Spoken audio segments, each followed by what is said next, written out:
যেতিয়াই এনেকুৱা পবিত্ৰ অনুষ্ঠানত উপবিষ্ট হোৱাৰ সুযোগ পাওঁ, যেতিয়াই আপোনাৰ মহামহন্তই আমাক এনেধৰণৰ মৰম স্নেহ যাচে, তেতিয়াই জগতগুৰু মহাপুৰুষ শ্ৰীমন্ত শংকৰ গুৰুজনাৰ প্ৰিয়তম শিষ্য বৰাৰপুৰ শ্ৰী শ্ৰী মাধৱ পুৰুষজনাৰ এষাৰি অমৃতময় ঘোষা মোৰ কৰ্ণকুহৰত গঞ্জৰিত হয়। বৰাৰপুৰে তেখেতৰ অমৃতময় ঘোষা শাস্ত্ৰত লিখিছে, এ শৰীৰ গৃহৰ দ্বাৰে বেত্ৰৰ প্ৰসাৰ যোগ্য ব্ৰহ্মা ইন্দ্ৰ আদি দেৱ জাগ হেনয় শৰীৰ দ্বাৰে বেত্ৰৰ প্ৰসাৰ পাইব হওঁ আমি কমন বৰাক। শৰীৰ গৃহত হেনো ব্ৰহ্মাকে আদি কৰি ইন্দ্ৰাদি দেৱতাসকলে বেত্ৰৰ প্ৰসাৰ ৰূপৰ যোগ্য নহয়। তেনেস্থলত আমাৰ দৰে অকৃষ্ণক আপোনাভাৱে আমন্ত্ৰণ কৰি আনি যিখিনি মান আদৰ দিছে সেয়া আমি অনুভৱ কৰোঁ যে কৌটি কৌটি জন্মৰ কোনোবা পুণ্য কৰ্মৰ এয়া হ'ল নিষ্ঠ ফলশ্ৰুতি। আজি মৰ্ত্যৰ দ্বিতীয় বৈকুণ্ঠস্থলীত উপবিষ্ট পিতৃতুল্য বৈষ্ণৱবৃন্দ, ভকতিৰ শ্ৰেষ্ঠ ব্ৰজৰ গোপসদৃশ হাই মাতৃসকল, ভৱিষ্যত দেশৰ ধৰণী মৰ্ত্যৰ পাৰিজাত ফুল সদৃশ কণ কণ মইনাহঁত, এই হোলাংকাটনি গাঁৱৰ মোৰ অতিকৈ মৰমৰ যুৱ বন্ধুসকল, বিভিন্ন প্ৰান্তৰৰ পৰা ভাগৱতৰ ৰসাস্বাদন কৰি মনুষ্য জীৱন সাৰ্থক কৰিবলৈ ইয়াত সমবেত হোৱা বৈষ্ণৱবৃন্দ, এই ভাগৱত ভাগী পৰিচালনাৰ দায়িত্বত থকা সন্মানীয় শ্ৰীযুত ফুলেশ্বৰ ৰাজখোৱা ছাৰকে প্ৰমুখ কৰি ভাগৱতৰ মূল দায়িত্বত থকা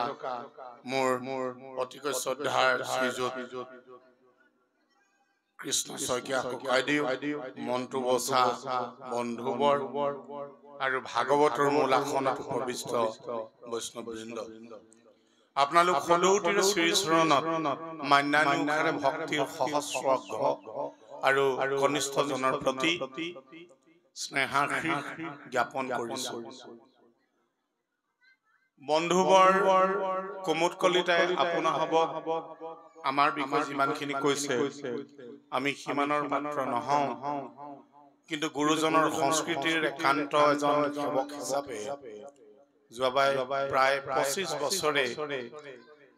আপোনাসৱৰ দৰে মহামহন্ত গুণীজনক লগ পোৱাৰ আমাৰ সৌভাগ্য ঘটিল।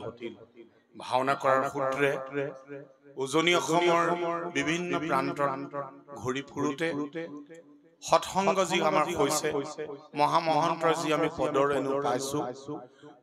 গুৰুৰ কৃপাবশত আমি যিখিনি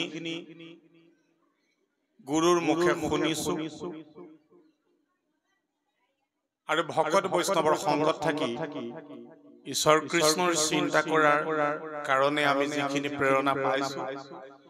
সেইখিনিকে আপোনালোকৰ আগত অৱগত কৰিব বিচাৰিছো। আপোনালোকে ভুলতো নাভাবিব যে আমি এজন ভাগৱত ব্যাখ্যাকাৰ। আমাৰ আচলতে প্ৰকৃত পৰিচয় দিবলৈ হলে আমি ভাওনা কৰি ভাল পোৱা মানুহ, এসময়ত বায়ন আছিল, দুৰ্ঘটনাজনিত কাৰণত বহু সময় মাটিত বহি থাকিব নোৱাৰাৰ প্ৰেক্ষাপটত 2015 চনৰ পৰা বায়ন কৰিবলৈ এৰিলো। গতিকে ভাওনাৰ লগত ওতঃপ্ৰোতভাৱে জড়িত থাকো আৰু ৰাইজৰ অনুৰোধত, যুৱ বন্ধুসকলৰ অনুৰোধত কেইবাখনো নাটক আমি নাট্যৰূপ দিবলগীয়া হ'ল। তাৰ কাৰণে সেই কাহিনীবোৰ পঢ়িবলৈ যাওঁতে বা জ্ঞানী লোকসকলৰ সংগত আমি যিখিনি পালো, পোৱাৰ আমি কাৰণে যিখিনি আমি চেষ্টা কৰিছিলো, সেইখিনিকে অভিজ্ঞতা আপোনালোকৰ সন্মুখত আমি আজি অৱগত কৰিবলৈ বিচাৰিছো আকৌ কৈছো ভুলতেও নাভাবিব আমি ভাগৱত ব্যাখ্যাকাৰ বুলি কিন্তু এইটো কথা সত্য যেনেকৈ আমি এটা মেচিন কিনি আনিলে সেই মেচিনটো চলাবৰ কাৰণে কোম্পানী আমাক এখন বুকলেট দি পঠাই যে আমি কেনেকৈ চলাম ঠিক তেনেকৈ আমাৰ মনুষ্য জীৱনটো আমি কেনেকৈ পৰিচালিত কৰিম তাৰ কাৰণে যে কিবা নীতি নিৰ্দেশনা আছে সেই নীতি নিৰ্দেশনা হৈছে ভাগৱত জগতগুৰু মহাপুৰুষ শ্ৰীমন্ত শংকৰ গুৰুজনাই এই ভাগৱত আমাক অনুবাদ কৰি আমাৰ লোকসকলক তৰিবৰ কাৰণে সঠিক মাৰ্গ দৰ্শনৰ কাৰণে আমাক এই ভাগৱত মূল সংস্কৃতৰ 18,000 শ্লোক কেৱল মাত্ৰ তেখেতে অনুবাদ কৰা নাই তেখেতকে প্ৰমুখ কৰি বৈষ্ণৱ কবিসকলে আমাক এইখিনি দিছে যিখিনি আমাৰ জাতীয় জীৱনৰ সম্পদ কিন্তু লগে লগে এই কথাও সত্য যে ভাগৱত হৈছে এখন জ্ঞান অৰ্ণৱ মানে হৈছে মহাসাগৰ গতিকে ভাগৱতৰ মহাসাগৰ আমাৰ মানুহবোৰ হাতুৰি নাদুৰি হাবু ডুবু খাব এনে ভাবি গুৰুজনে কি কৰিলে যে ভাগৱতৰ সন্নিৱিষ্ট আটাইতকৈ যিবোৰ গুৰুত্বপূৰ্ণ কথা সেইখিনি সংক্ষিপ্ত এটি ৰূপ দি তাক স্তূপীকৃত কৰি এনে ভাগী শাস্ত্ৰ আমাক দিলে সেই শাস্ত্ৰ ভাগী হ'ল আমাৰ কীৰ্তন আৰু তাতেই গুৰুজন সন্তুষ্ট নহয় প্ৰিয়তম শিষ্য বৰাৰপুৰ শ্ৰী শ্ৰী মাধৱ পুৰুষজনাক ক'লে যে বৰাৰপুৰ তুমি এখনি শাস্ত্ৰ ৰচনা কৰা যিখনি শাস্ত্ৰ হ'ব লাগিব বগৰীৰ দৰে সোৱাদ তাৰ গুটিটোৰ দৰে টান আৰু আমাক মহাপুৰুষ মাধৱদেৱে সেই কাৰণে এখনি শাস্ত্ৰ আমাক দিলে সেইখনি হৈছে নামঘোষা নামঘোষা বৰ সুন্দৰ এনে এটা অনুষ্ঠান আমি পাতিব নোৱাৰো কল্পনা কৰিব নোৱাৰো যিদিনা আমি নামঘোষাৰ এটি উদ্ধৃতি নিদিওঁ নামঘোষা ঘোষা গাই তাৰ প্ৰাৰ্থনাৰে আমাৰ জীৱনৰ পৰিক্ৰমা আৰম্ভ হয় বুজো নুবুজো কালত তুমি চিত্ৰবৃত্তি মূৰ ব্ৰহ্মা আদি কৰি জীৱজত বা ইত্যাদি আমাৰ যিবিলাক আমি প্ৰাৰ্থনা কৰো এই প্ৰাৰ্থনাবোৰ আমি কোনোদিন ভাবি নাচাওঁ যে ইয়াৰ অন্তৰালত কি তত্ত্ব সোমাই আছে কিন্তু লগে লগে এই কথাও ক'ব লাগিব যে মহাপুৰুষ মাধৱদেৱে আমাক যিখনি নামঘোষা দি থৈ গৈছে সেই নামঘোষাখন গোটেইখন নামঘোষাৰ তাতে 1001টা শ্লোক আছে 1001টা ঘোষা আছে সেই 1001টা ঘোষা তেখেতৰ কিন্তু মৌলিক সৃষ্টি নহয় 446টা শ্লোক অনুবাদ কৰিছে কিন্তু ইমানেই প্ৰাঞ্জল ভাষাত অনুবাদ কৰিছে যে আমি অনুভৱই কৰিব নোৱাৰো সেয়া গুৰুজনৰ মৌলিক নহয় উদাহৰণ এটি আপোনালোকক দিব বিচাৰিছো আমাৰ কীৰ্তন শাস্ত্ৰখনিত কীৰ্তনৰ যিটো শ্লোক আছে সেই শ্লোকটোক 29 স্তুত বুলি কোৱা হয় যেতিয়া কুৰুক্ষেত্ৰ যুদ্ধত পাণ্ডৱক বিজয় মাল্য অৰ্পণ কৰি নিজ গৃহ দ্বাৰকালৈ ভগৱন্ত ঈশ্বৰ কৃষ্ণ প্ৰত্যাৱৰ্তন কৰিছিলে তেতিয়া নিজৰ পেহীয়েক হলেও কৃষ্ণ ভগৱন্তৰ অচিন্ত্য মহিমা প্ৰভাৱৰ কথা কুন্তীয়ে উপলব্ধি কৰিছিল নিজৰ ভতিজাক বুলি নাভাবি সেই জগতৰ পৰম গুৰু তেখেতে এটি প্ৰাৰ্থনা কৰিছিল বিদায়ৰ বেলা আৰু সেইটোকে কুন্তি স্তুত বুলি কোৱা হয় যাক বিষ্ণুপুৰী সন্ন্যাসীৰ টিকা ভাষ্যৰ পৰা আমাৰ জগতগুৰু মহাপুৰুষ শ্ৰীমন্ত শংকৰদেৱে উদ্ধৃতি কৰি কীৰ্তনৰ শ্লোক হিচাপে সন্নিৱিষ্ট কৰিলে কিন্তু এই কীৰ্তনৰ সেই শ্লোকটি মানুহে নুবুজিব বুলি ভাবি মাধৱ পুৰুষজনে তাক অনুবাদ কৰিলে ইমান প্ৰাঞ্জল ভাষাত কৃষ্ণায় বাসুদেবায় দৈবকী নন্দনায় স নন্দ গোপ কুমারায় গোবিন্দায় নমো নমঃ নম পঙ্কজ নাভায় নম পঙ্কজ মালিনে নম পঙ্কজ নেত্রায় নমস্তে পঙ্কজাঙ্ঘ্রয় বসুদেবং সুতং কৃষ্ণ কংস শানুরমর্দনম দেবকী হৃদয়ানন্দং কৃষ্ণং বন্দে জগদ্গুরুম হরি রাম রাম মুকং করুতি বাসালং পঙ্গুং লংঘ্রয়েতি গিরিম যৎকৃপাতমহং বন্দে পরমানন্দ মাধবম মাধৱদেৱে অনুবাদ কৰিলে যে হে কৃষ্ণ হে বাসুদেৱ দৈৱকী নন্দন হৰি নমো নন্দ গোপৰ কুমাৰ কৃপাময় শ্ৰী গোবিন্দ তজুপদ অৰবিন্দ কৰো মই লক্ষ নমস্কাৰ পদ্মসম নাভিজাৰ প্ৰণাম বাৰম্বাৰ নমো দিব্য পদ্মমালা ধাৰী নমো পদ্ম সমনেত্ৰ পদজাৰ শতপত্ৰ নমো ভকতৰ ভয় হাৰি বসুদেৱ সুত কৃষ্ণ তুমি ভকতৰ ইষ্ট কংস চানুৰ আদি বিমৰ্দন দৈৱকী হৃদয়ানন্দ জগতৰ গুৰু কৃষ্ণ তুয়া পাৱে কৰো বন্দন দেৱকী হৃদয়ানন্দ কৃষ্ণং বন্দে জগতগুৰু ঠিক তেনেকৈ ভকতে নাম কীৰ্তন কৰাৰ পাছত অপৰাধ ভঞ্জনৰ নিমিত্তে গায় একান্ত ভকত হবে নিৰ্গুণ কৃষ্ণৰ গুণ গাৱে সদা বকিয়া যথাত বৈকুণ্ঠকো পৰিহৰি যোগীৰ হৃদয়ৰি থাকা হৰি সাক্ষাতে তথাত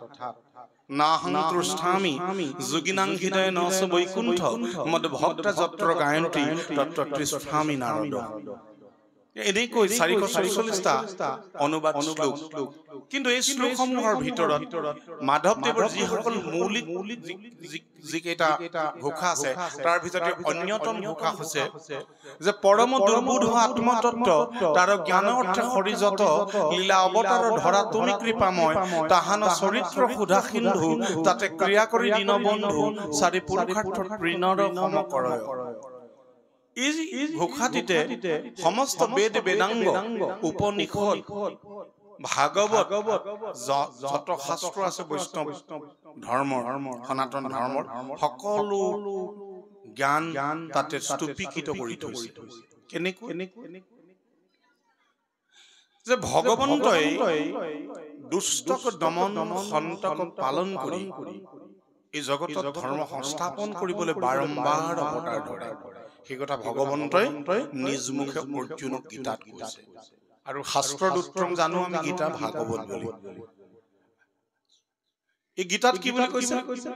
যে যদা যদা হি ধৰ্মস্য গ্লানি ভৱতি ভাৰত অৰ্ভুত্থানং অধৰ্মস্য তদাত্মানং সৃজাম্যহম পৰিত্ৰাণায় সাধনা বিনাশায় সদৃষ্টৃতম ধৰ্ম সংস্থাপনাত্বায় সম্ভবামি যুগে যুগে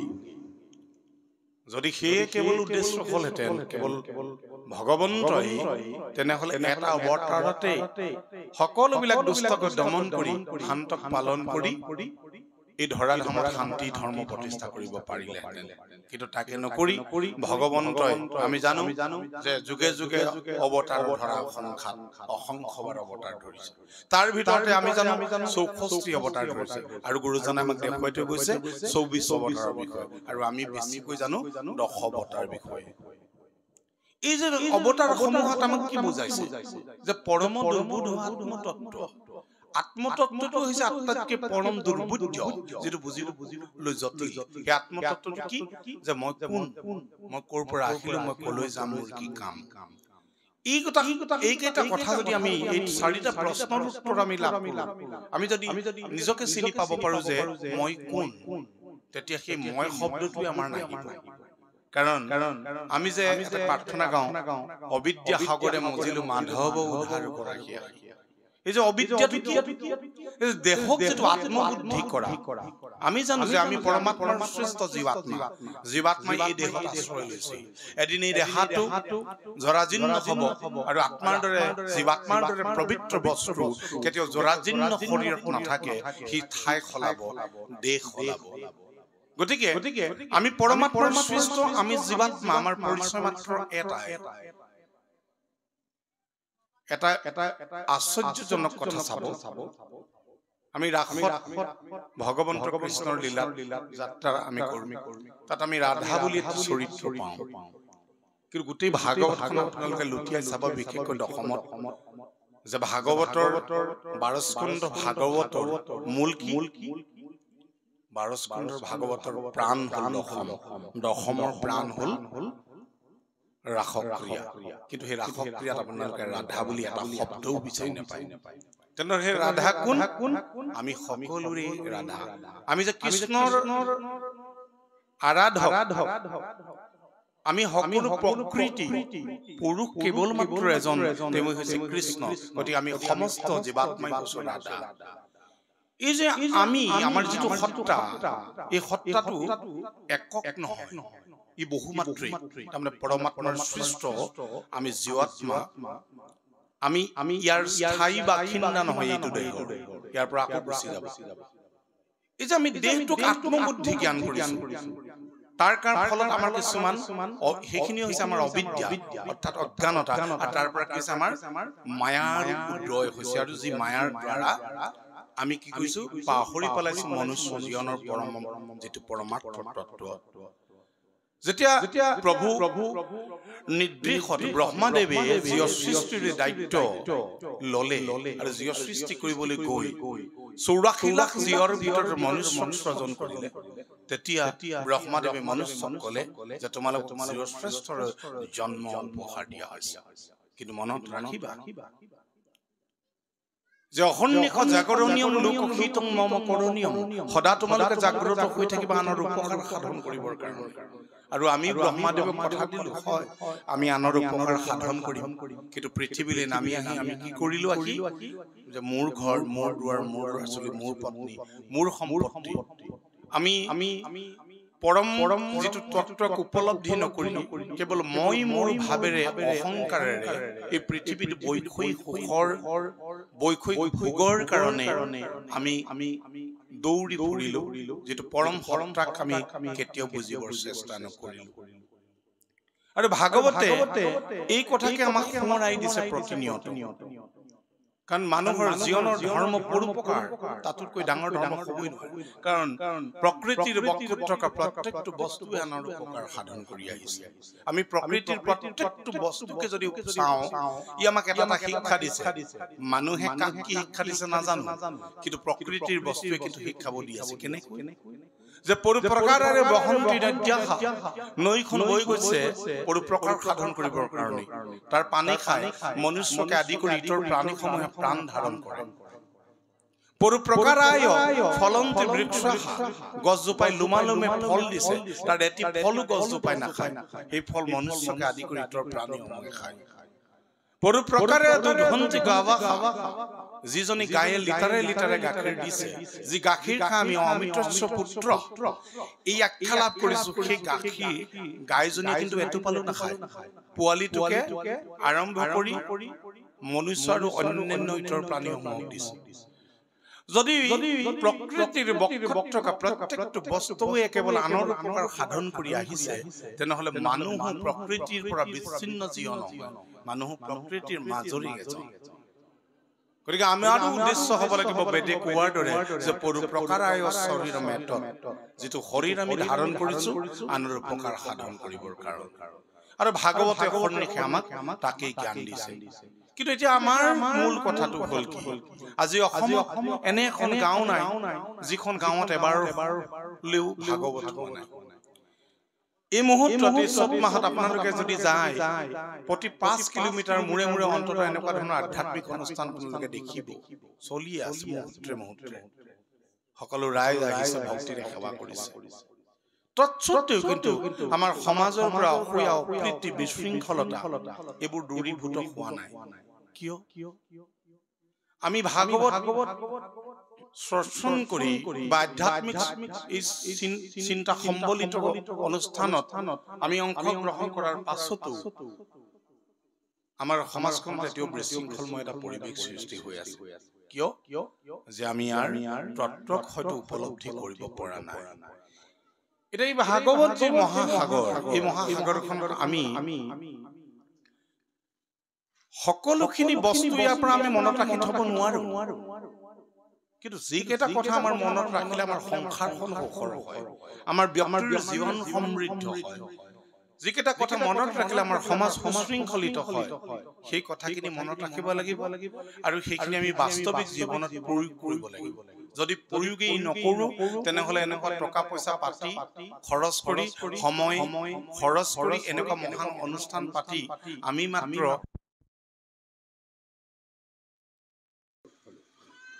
এনেকুৱা অনুষ্ঠানত আমি পাতি মাত্ৰ ইজনে সিজনৰ মুখ চাই কিছু সময়ৰ কাৰণে তৃপ্তি পোৱাৰ বাদে অকণমান ব্যক্তিগত জীৱনৰ প্ৰাত্যহিক জীৱনৰ জটিলতাৰ পৰা আঁতৰি মানসিক শান্তি পোৱাৰ বাদে এই অনুষ্ঠানৰ পৰা যদি আমি বাৰ্তাবোৰ লৈ যাব নোৱাৰো, তাক যদি আমি ব্যক্তিগত জীৱনত প্ৰয়োগ কৰিব নোৱাৰো, তেনেহলে এই অনুষ্ঠান পতাৰ প্ৰাসংগিকতা নাথাকিব।